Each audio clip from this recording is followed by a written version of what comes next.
and welcome back to N+1 channel. This is Carl, and today I am bringing you more Overwatch patch notes in the form of the PTR patch notes, actually, that are dated for today. So these just came down a few hours ago, and I'm excited. I'm excited to be bringing them to you.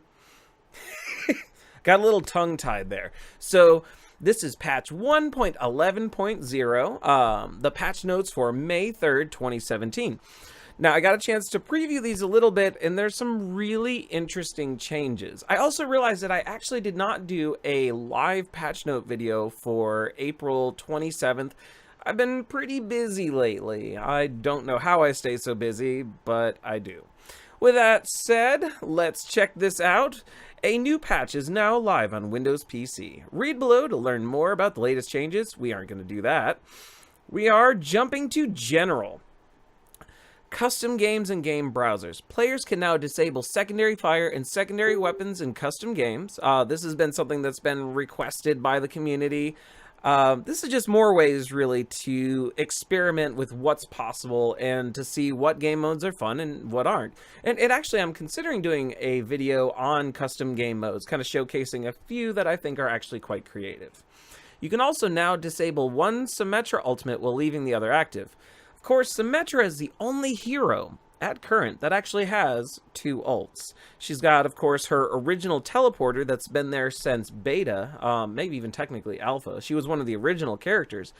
But of course, we saw that Symmetra was reworked maybe about 5 months ago at this point. It's 5 or 6 months ago. And she was practically a new hero, and we really kind of needed that. So they gave her a second ult, which of course is her shield generator, which has a ton of utility. And it's nice to see that you can actually kind of choose which one to disable and which not to. Now let's move to the hero updates, because that is the core of what this patch is all about. All right, so moving to Genji. We removed the attack cooldown from Genji's wall climbing ability, allowing him to engage with enemies immediately after completing a climb. The developer comments for this is that this is a quality of life change to make wall climbing feel better. So this is actually really interesting. I never really played Genji or Hanzo much, and they're both great. Oops, excuse me. They're both great characters, right? But apparently, I guess there was a period of time after you did the wall climb that you couldn't immediately attack. So this is, I guess, a way to kind of jump over into the action and start attacking right away. And actually, our next hero is Hanzo. And they also removed the attack cooldown from Hanzo's wall climbing ability, allowing him to engage with enemies immediately after completing a climb. Deja vu. So basically, both of the Shimada brothers are getting the exact same buff. I think it's going to be a little more useful for Genji. Hanzo, to me, despite being sort of, an attack hero, he takes more precision to use. And he's more in line with how you'd play Widowmaker than Genji, which Genji is more of an in-your-face character. Hanzo's more an at-range character. By the way, Stormbow increased charge speed by 10%, and charged arrows now maintain their charge after climbing a wall. No! Provided that the button is continuously held. Now, that's actually really cool. So it looks like beforehand he would actually lose the charge on the arrows. And if you don't play Hanzo, because I'll be honest, not a lot of people do, right? Like the people who play Hanzo are fanatic about playing Hanzo, but a lot of people don't play him. He's got a lower pick rate, although definitely higher than, say, like Winston or Bastion. Bastion used to have the lowest pick rate, and then Winston's down there. Winston's climbed up a little bit, though, actually. I've noticed that just with his change with his shield barrier, that he actually is becoming a bit more of a pest. I'm a Mercy main, and he melts my face off with his Tesla cannon. All right, developer comments. Decreasing Hanzo's draw time gives him more overall DPS, while also letting him fully charge an arrow and more quickly return to full movement speed when needed. And, like the change to Genji's wall climbing, this is a quality of life change that will make climbing feel better.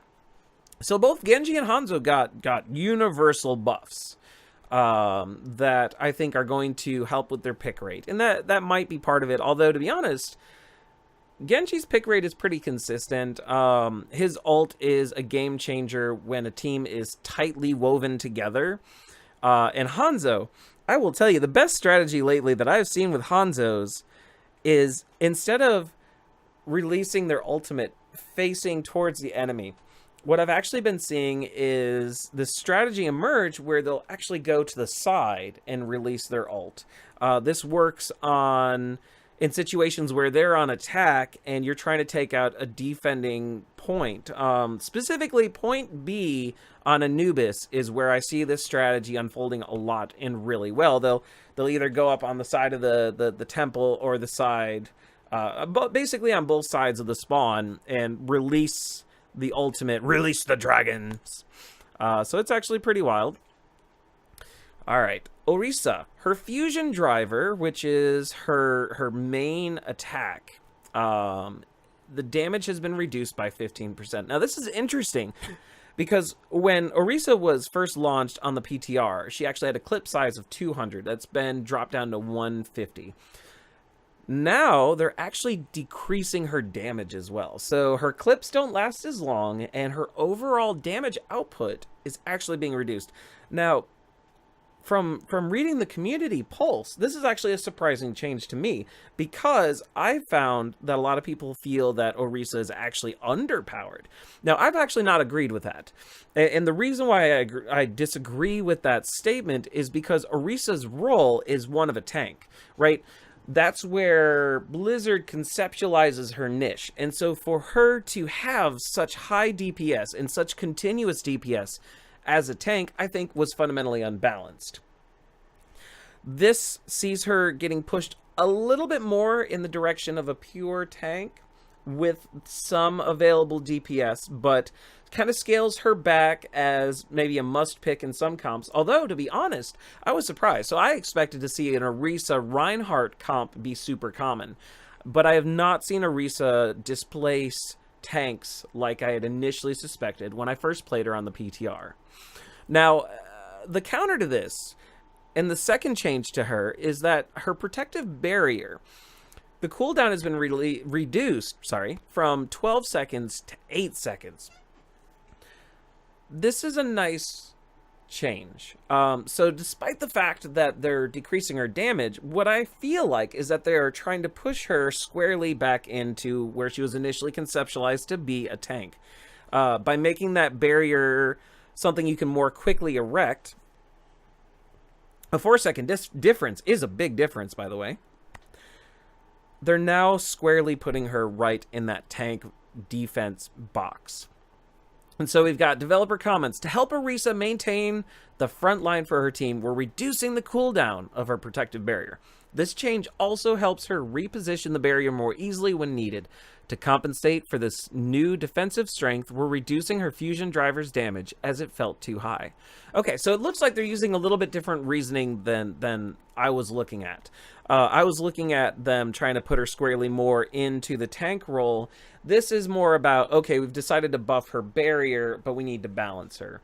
Both are respectable, but definitely different design ethos concepts. So with that said, we're moving on to Reaper. Now, Reaper's had an interesting change here. His wreath form, yeah, he's going to be decorating for Christmas.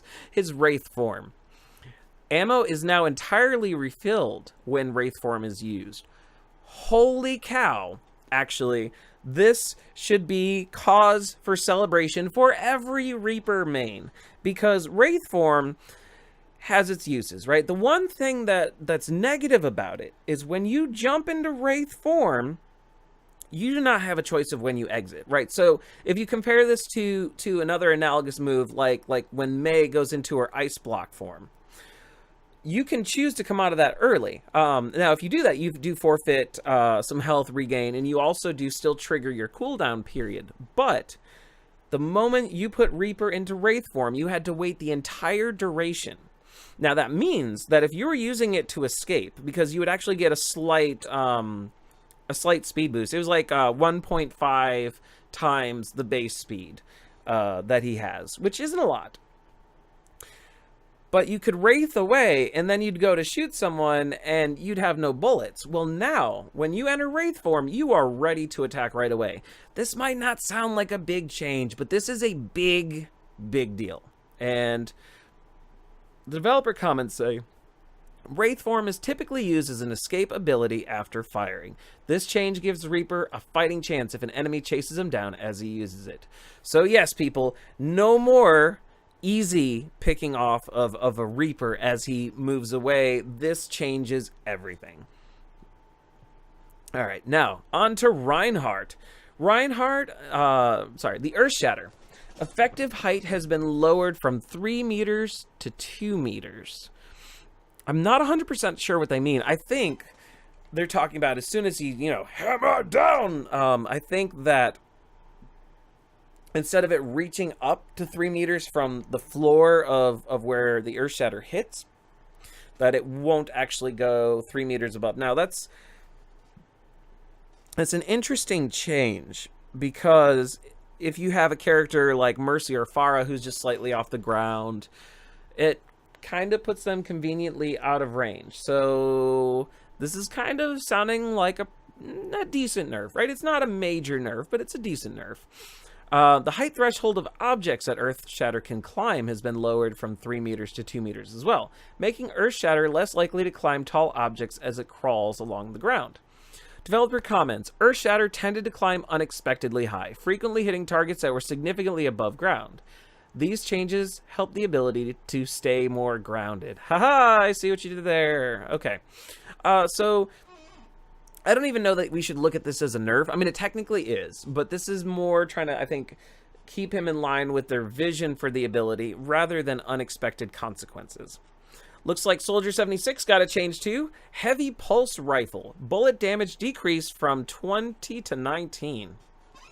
It's an odd little choice, actually. Now, that's of course per bullet. And Soldier has definitely been a must pick. I don't really see this as a major change. But let's see here. Developer comments, Soldier 76 is in a much better place lately, but his damage output was making him a must pick compared to similar roles. I think that in order to actually have the difference in making him not a must pick, I think they actually need to target 17 damage per bullet. Now, I don't know that I like that idea. I actually do feel like Soldier, though, despite being a must pick, he's not a must pick for, I think, DPS reasons. The fact that Soldier 76 is a solid rapid fire hit scan attack character or attack hero is really where his utility lies. Okay, whenever there's a flying Pharah or even maybe like a Tracer sometimes, 76 has this niche where as long as he is aiming properly, he is hitting the target. Whenever you have calculated bullets or, even Pharah's slow-moving rockets, even though they don't move that slow, you can definitely see where Soldier's utility is valuable. So if their goal was to do this and to make him a little less powerful, I think they missed the mark. But then again, this is the PTR. This is where they go to test things out to see if what they're doing is mechanically correct. They might change their minds. They might drop it lower. That's what I suspect. All right, we got some bug fixes. All right, General, fix an issue that prevented voice lines from being heard during the play of the game. Quality of life.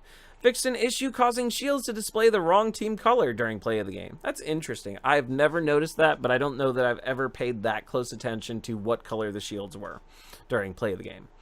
Added new kill feed icons for environmental kills and a number of abilities.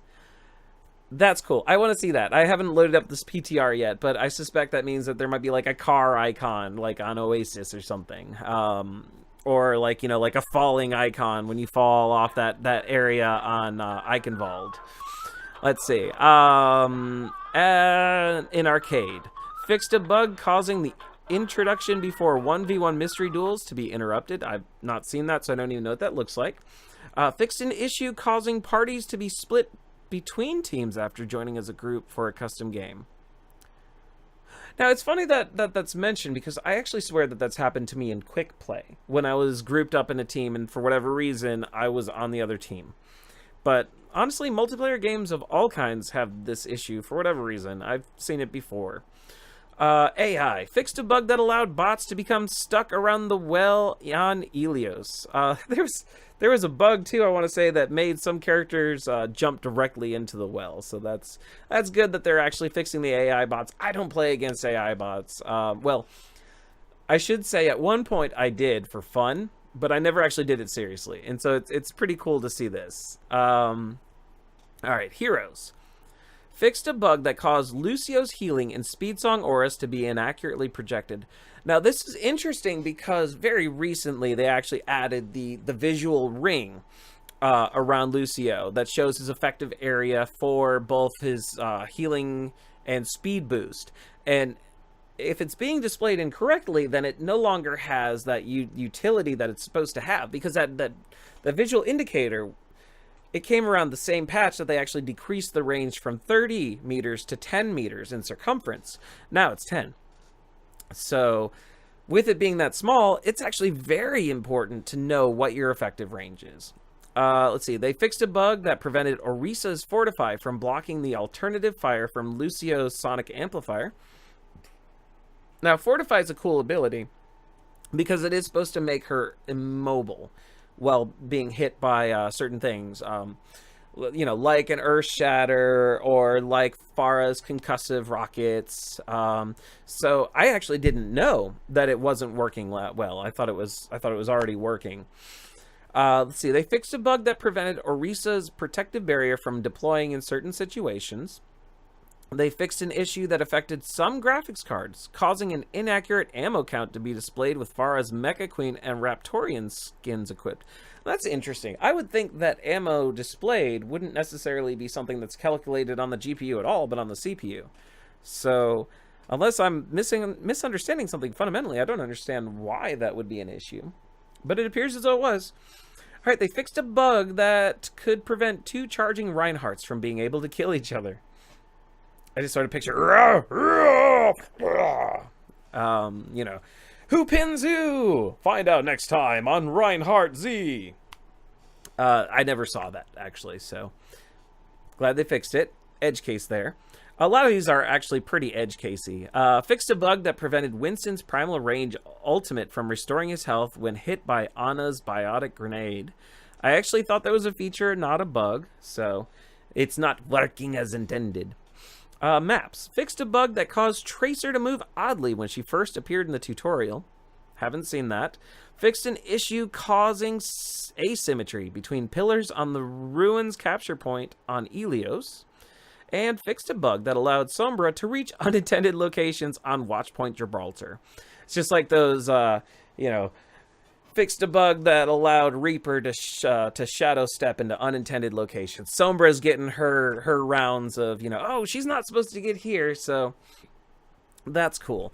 Now, on sort of a semi-related note, okay, I'm actually very impressed with Blizzard. So on the 27th, they actually released a patch to live, and somehow, and it probably has to do with the inclusion of the new police officer D.va skin.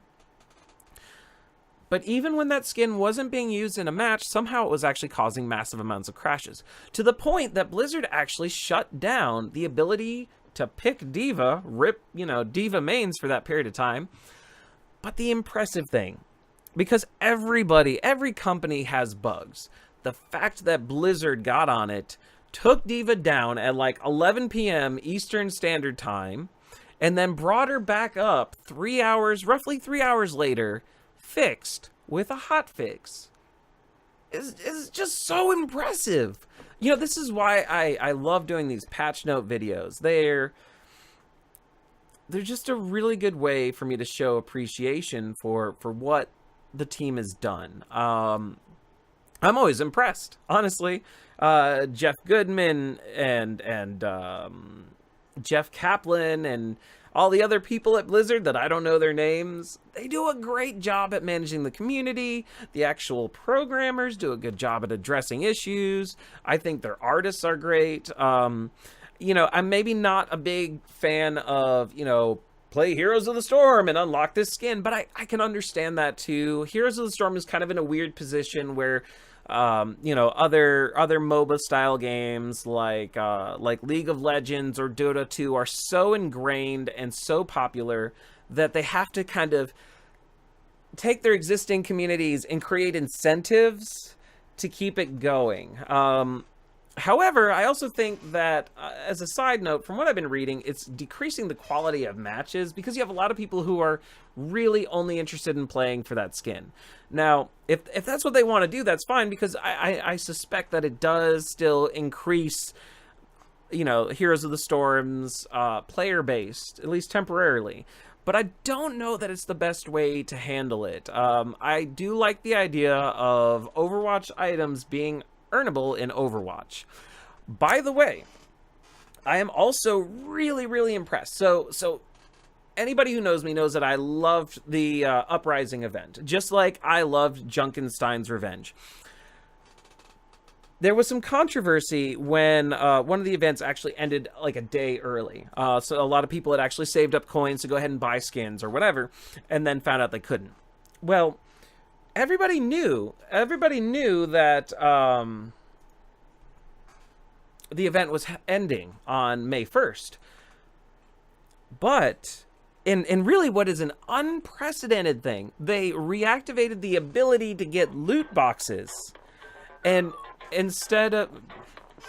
I'm so sorry.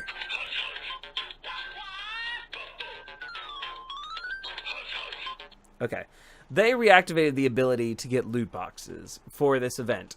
Now, that's really cool, right? So not only did they kept the event to when they said, which is always good. You always want to keep what you say you're going to do. But they went this extra mile and reactivated it, I think on the 2nd, I think yesterday, and actually gave people the ability to, hey, did you miss that chance to buy that skin you wanted? Well, here you go. Here's your opportunity. That's really great. I am always impressed with what they're doing, how they manage it, and the community hit 30 million players recently. So that is a huge growth milestone. And of course, Blizzard has also just made the original StarCraft available for free because there's StarCraft HD. They're doing all these events. They added Genji and Hanamura to Heroes of the Storm. And oh yeah, by the way, the 1-year anniversary of Overwatch is actually coming up soon, and the rumor mill has started that this means Doomfist. And I don't necessarily want to be like a rumor reporter like a lot of YouTubers are, but at the same time, I do think that given some of the almost ARG-like kind of events with Terry Crews and the whole Doomfist thing, and then with Orisa being introduced and the Doomfist fists actually being missing, they actually intentionally fed the hype.